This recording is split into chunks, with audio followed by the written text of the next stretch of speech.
मैंने मरते दम तक तुमसे प्यार किया, ये बताने तो भाई कोई आएगा नहीं। मर भी गए और उसके बाद बताने आए कि मैंने मरते दम तक तुम्हें प्यार किया, नहीं, ऐसा नहीं हो सकता। हाँ, कोई थर्ड पर्सन बता सकता है कि यस उसने मरते दम तक तुम्हारा इंतजार किया, है ना, उसने मरते दम तक तुमसे प्यार किया, राइट, ऐसे सेंटेंस हो सकते हैं। Hello everyone, welcome again my YouTube channel Aarti English classes. आज अगेन मैं आपके लिए लेकर आई हूँ कुछ इंपॉर्टेंट फ्रेजेस जो हमारी डे टू डे लाइफ में काफ़ी यूज़ होते हैं। तो चलिए without wasting any time start करते हैं आज की video. Let's begin. Okay, first जो फ्रेज हम कवर करेंगे वो हम करने वाले हैं की ओर चलना।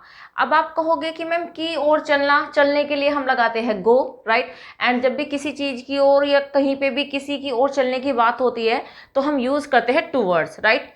तो ये तो सिंपल से है, ये तो हर कोई जानता है। अब ये बताने के लिए थोड़ा मैं वीडियो बनाने वाली हूँ आपके लिए, राइट। मैं आपको इसके लिए बताने वाली हूँ एक इंपॉर्टेंट फ्रेज जिसमें ना आपको गो लगाना, ना ही आपको उसमें टूवर्ड्स यूज करना है। आपको जस्ट यूज करना है हैड टू, राइट। तो आपको यूज करना है हैड टू। अब आप कहोगे हैड का तो मतलब सिर होता है। देखिए, फ्रेजल जो वर्ब होती है ना वो ऐसी ही होती है, अगर उनके साथ प्रेपोजिशन लगा दी जाती है किसी भी नाउन के साथ में, किसी भी वर्ब के साथ में, तो मीनिंग टोटली चेंज हो जाता है, जो कि यहाँ पर हुआ है अभी। ठीक है, तो अगर हैड टू हम बोल देते हैं तो इसका मतलब होता है किसी और जाना, किसी की तरफ जाना, राइट। तो अब ना ही गो लगेगा ना ही इसमें टू वर्ड्स लगेगा, बस ये आपको याद रखना है। तो चलिए एग्जाम्पल से समझते हैं। फर्स्ट सेंटेंस इज चलो बाजार की ओर चलते हैं। एंड देखिए, आपको पता होगा कि जब ऐसे सेंटेंसेस आते हैं, चलो खेलते हैं, चलो काम करते हैं, तो चलो से अगर कोई सेंटेंस स्टार्ट होता है वहां हम लेट्स का यूज करते हैं। तो चलिए लेट्स का यूज से इसको बना लेते हैं। तो क्या करना है, चलो बाजार की ओर चलते हैं, लेट्स हेड टू, राइट। क्योंकि चलने के लिए मैंने बताया है आपको कि हमें गो तो लगाना ही नहीं है, let's head to market. Okay, let's head to market, है ना, बहुत सिंपल सा sentence, let's head to market. Okay, next one is वह मंदिर की ओर गया है। प्रेजेंट परफेक्ट का सेंटेंस है, हैज हैव यूज करेंगे, वर्ब की थर्ड फॉर्म लगाएंगे एंड हम हेड की ही थर्ड फॉर्म लगाने वाले हैं यहाँ पर। ये वर्ब है, यहाँ पे हेड या कोई सर की बात नहीं हो रही है। हेड का मतलब है यहाँ पे वर्ब मीन्स जाना किसी और। ओके, वह मंदिर की ओर गया है, ही हैज हेडेड। एंड देखिए, इसकी थर्ड फॉर्म हो जाएगी headed, right. First second form भी यही है और इसकी थर्ड फॉर्म भी हेडेड ही है। तो सेंटेंस है he has headed to temple, he has headed to temple, right. Sentence is he has headed to temple. Okay, next one, क्या तुम ऑफिस की ओर जा रहे हो। इंटरोगेटिव सेंटेंस मैंने लिया है यहाँ पे एंड प्रेजेंट कंटिन्यूअस का है, इज आर हम यूज करने वाले हैं एंड वर्ब में आईएनजी। ओके, चलिए बनाते हैं। क्या तुम ऑफिस की ओर जा रहे हो, आर यू हेडिंग, ठीक है, इसी में आईएनजी लगाएंगे। Are you heading to office, are you heading to office, right. तो सेंटेंस है are you heading to office. या फिर अगर मुझे ऐसा बोलना क्या तुम ऑफिस की ओर जाओगे, फ्यूचर में अगर मुझे बोलना हो तो then I will say will you head to office, right, will you head to office. तो ऐसे आपको बनाना है, बस आपको ये माइंड में रखना है कि हेड का मतलब सर नहीं है यहाँ पर। यहाँ पे हेड हमने एज अ वर्ब यूज की है जिसके साथ हमने प्रपोजिशन लगाए, तो ये फ्रेजल वर्ब बन चुकी है यहाँ पर एंड इसका मतलब होता है की ओर जाना। तो आप गो लगाने से भी बच जाओगे एंड टूवर्ड्स भी लगाने से बच जाओगे। ऑर्डिनरी से वर्ड होते हैं वो गो एंड टूवर्ड्स जो हम यूज करते हैं, तो आपको उन्हें रिप्लेस करना है हेड टू से। होप समझ में आ गया होगा आपको। तो चलिए नेक्स्ट फेज देखते हैं। नेक्स्ट स्ट्रक्चर हम कवर करने वाले डांटना फटकारना के लिए। एंड आई थिंक आपको पता ही है कि डांटना फटकारना क्या होता है, जहाँ पे डांट के साथ साथ 4-5 बातें सुना दी जाए, सामने वाले को थोड़ा सा गिल्टी फील होने लग जाए, शर्म आ जाए उसको सुन के, उसे कहा जाता है फटकार लगाना, राइट। तो इसके लिए मैं आपको बताने वाली हूँ एक बहुत ही अच्छा सा phrase, that is pull up, ठीक है। एंड पुल अप के बाद हम यूज करने वाले हैं ऑब्जेक्ट को, राइट। तो इसके लिए हम यूज करेंगे पुल अप एंड ऑब्जेक्ट में जिसको भी डांटा जाएगा, फटकारा जाएगा, उसे हम यूज करेंगे अप के बाद में। ओके, चलिए बनाते हैं। अध्यापक ने विद्यार्थियों को फटकार लगाई, पास्ट का सेंटेंस है, वर्ब के सेकेंड फॉर्म यूज करेंगे, पुल को ही यूज करने वाले अकॉर्डिंग टू द टेंस, तो पुल्ड हो जाएगा। अध्यापक ने, the teacher pulled up the students, छोटा सा बन जाता है sentence, right. The teacher pulled up the students, right. Sentence is the teacher pull up the students, बहुत ही सिंपल सा sentence. Okay, next one is केवल डांटने फटकारने से काम नहीं चलेगा। मीन्स किसी को डांटा जा रहा है, सामने वाला इतना ढीठ कह सकते हैं कि उसके ऊपर डांटने फटकारने से काम नहीं चलेगा, तो उसी कॉन्टेक्स्ट में सेंटेंस है ये कि केवल डांटने फटकारने से काम नहीं चलेगा। तो ओनली पुलिंग अप, ठीक है, only pulling up will not work, only pulling up will not work. Right sentence है only pulling up will not work. अब देखिए अगर सेंटेंस ऐसा होता है उसे केवल डांटने फटकारने से काम नहीं चलेगा, इसको पीटना भी चाहिए, सेंटेंस हम ऐसे भी बना सकते हैं, बट मैं यहाँ पे ऑब्जेक्ट को ऐड कर रही हूँ, तो उसे केवल डांटने फटकारने से काम नहीं चलेगा।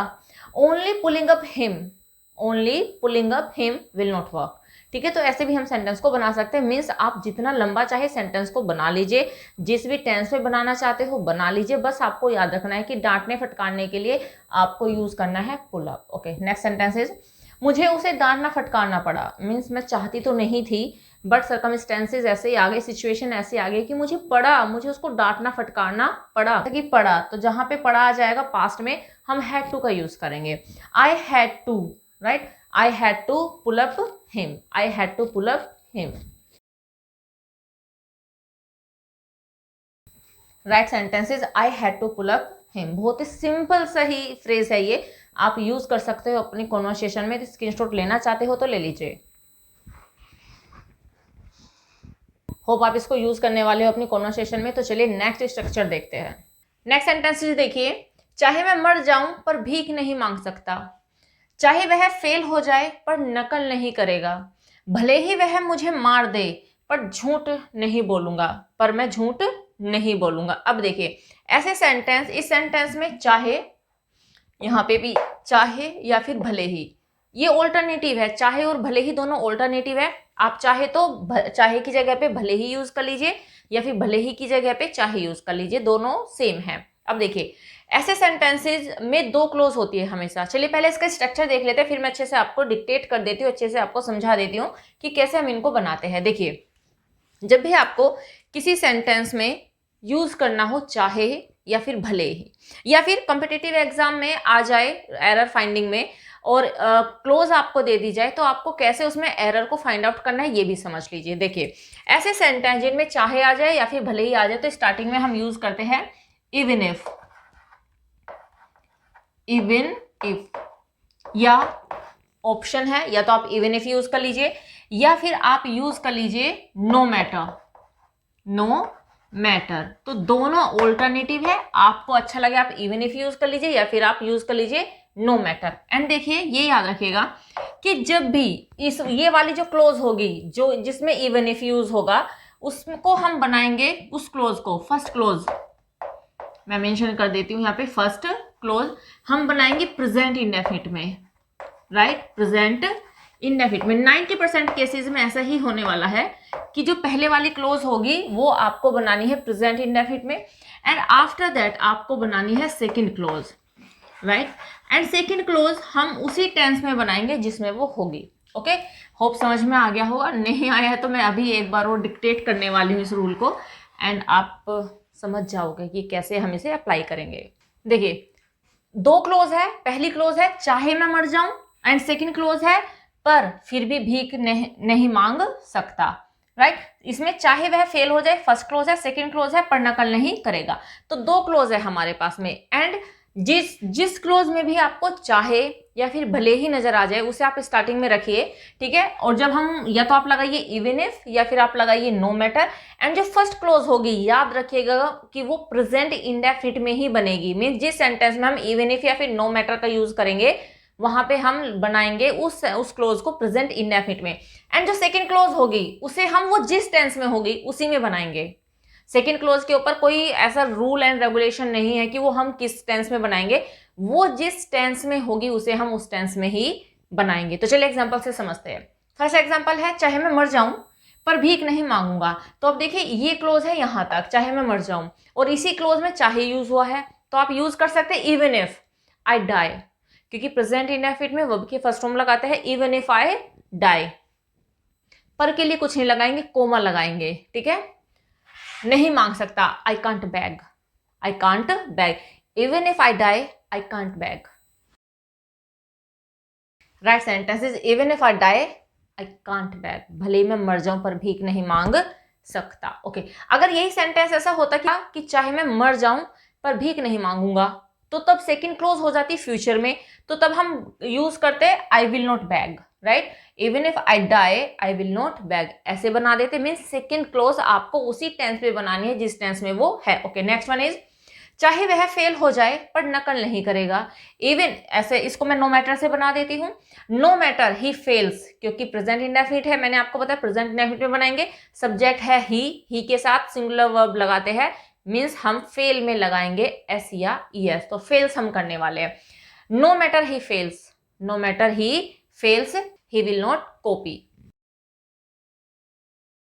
Right sentence is no matter he fails he will not copy. Okay, next one is भले ही वह मुझे मार दे, मुझे जान से मार दे, राइट। भले ही वह मुझे मार दे पर मैं झूठ नहीं बोलूंगा, तो आपकी मर्जी, आप नो मैटर लगा लीजिए, इवन इफ लगा लीजिए, मैं यहाँ पे इवन इफ का यूज करने वाली हूँ। इवन इफ ही किल्स मी, क्योंकि सब्जेक्ट यहाँ पे ही है तो किल्स हम यूज करेंगे। Even if he kills me I will not tell a lie, even if he kills me I will not tell a lie.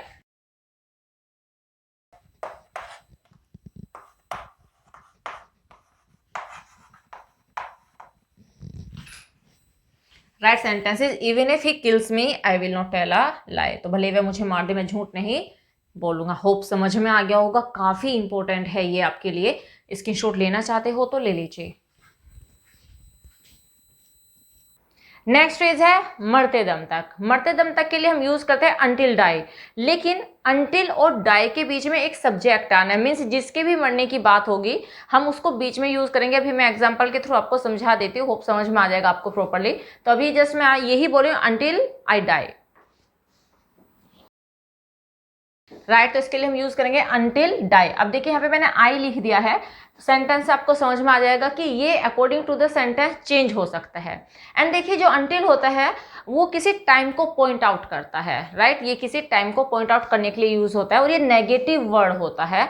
तो जब हम इसको यूज करते हैं तो हमें सेंटेंस में नोट या नो यूज नहीं करना होता, बिकॉज ये अपने आप में एक नेगेटिव वर्ड होता है। तो चलिए एग्जाम्पल से समझते हैं। फर्स्ट एग्जाम्पल इज मैं मरते दम तक तुमसे प्यार करूंगी, ठीक है।